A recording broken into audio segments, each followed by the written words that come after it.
In today's video, I'm gonna tell you how to travel the world on a budget. I'm not going to tell you how to travel the world for free because such thing does not exist in my opinion. And I'm gonna tell you why. After having traveled the world, I know that there's no thing like traveling the world for free because for example, like some websites promote you can go to work for someone, provide labor in exchange for shelter and food. That's slavery. That's not traveling for free in my opinion. Working for someone for free just for shelter and food is not traveling the world for free. But that's my opinion. I'm gonna tell you how to travel the world, how to do it. I have traveled the world. I have gone to almost every party destination in the world. I'm not going for monuments, archaeological places or sightseeing. I'm like into partying, but that's my case. It doesn't matter if you want to go for sightseeing, for history, for monuments, for archaeological places, or for partying, for food, whatever you're traveling for, it doesn't matter because these two simple techniques, two ways that I'm going to show you in this video work for everyone and everything. So there are basically two ways to travel the world.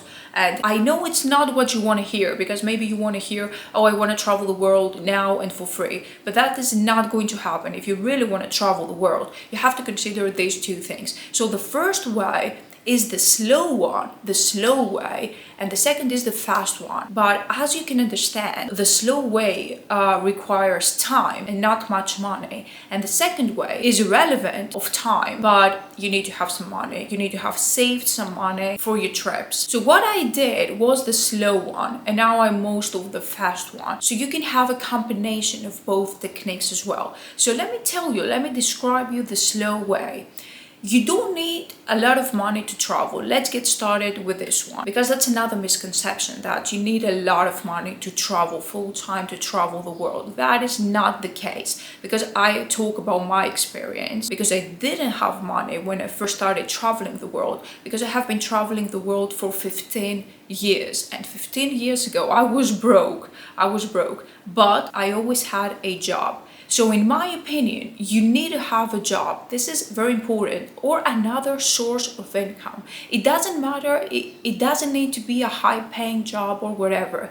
So you have to place your days off strategically. Most people get 25 to 30 paid days off per year. So you must place these days strategically. This is what I did. I had 30 and some more days off throughout the year. I had that job for 15 years. And this is how I travel the world, because if you place the days off that you are allowed to have within a year, the paid days off, strategically, you can get the most out of your trips. So if you place these days, like 5 days, and then after 2 months, another 5 days, or if you combine these days with some national holidays back and forth, you're gonna get a lot of days. You're gonna get a week or sometimes 2 weeks to go to another destination to the other side of the world. If you put it together with your days off, if you're working overtime, I don't know what your case is, but you can have at least once per month or once every 2 months a vacation, 5 days or more with the weekend back and forth. You can have 10 days per month or every 2 months for most people vacation. So you can use the money that you earn from your job or your source of income. It doesn't matter what that is. Yes, you have to be strategic about the money as well. You don't have to go out every single day and spend the money in things that you don't need. You have to save some money, that's the truth. But it doesn't require that much money as you may think that it does. So that's the slow route. You need to have a job and you need to have some days off which you place strategically throughout the year. Saving a little money every month, you can do that. You can go to a bunch of places and have a good time. You're not going to have luxury vacation, you're not going to get VIP services, but you're going to see places, you're going to travel the world. And the second way which is, I think it's trending nowadays. I think this happens to a more older age, usually after 30 or after 40. People that have been working through their whole life, they have some savings or investments, they have some money aside just for, or an emergency fund or whatever, they have some money aside. So they take this money and they take a huge pause, a very long pause from work. They stop work. I know a lot of people who have done that. I know a lot of people who are doing this right now. So they might have been working for 10 or 15 years straight.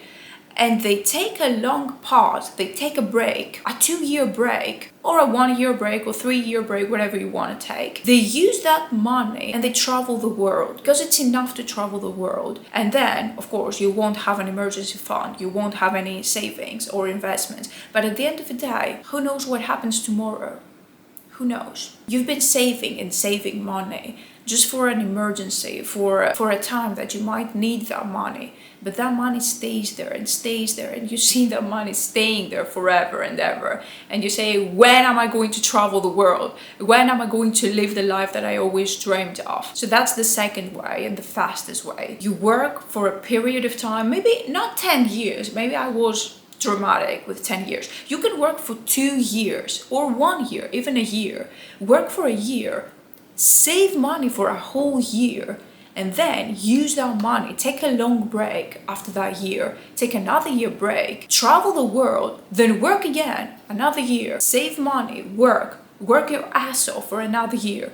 And the next year, you're going to have a break and travel the world. And trust me, that year of work is not that long because you will be that tired, that exhausted from all these trips, because it's exhausting if you travel the world full time all the time and you go place after place. So at some point you might want to settle for a period of time. So that is ideal because you can work, take care of your health, go to the gym, do your hobbies, read some books, save money, and then you can travel the world again and again. So that's the fast way. So these are the 2 ways that I have seen from my experience are ideal if you want to travel the world young and on a budget. So let me know what you think, and I will see you in the next video.